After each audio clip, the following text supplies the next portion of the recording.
Antud pildil on Nikolai Gormašovi õu aastast 1962. Siin pildil näeme vaadet Tallinna vanalinnaga, vaatega siis kunstihoone aknast vanalinna poole. Tuntavad elemendid on siis näiteks Niguliste kirikutorn. Iseenesest 60-ndatel viljeles Nikolai Gormašov karmi stiili ja kui tänapäeval me peame tegelema pandeemiaga kohanemisega, siis tol ajal pidi kohanema inimene moderniseeriva maailmaga.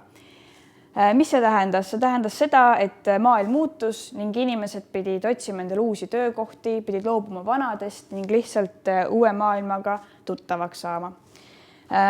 Nii et mõnes mõttes võivad olla pruunid värvid pildil meenutada siis karme olukorda, aega, kus oli raske. Teisalt näeme siin ka rõõmsamaid elemente nagu kelgutavat last, ehk siis igas raskes ajas peitub ka killuke head.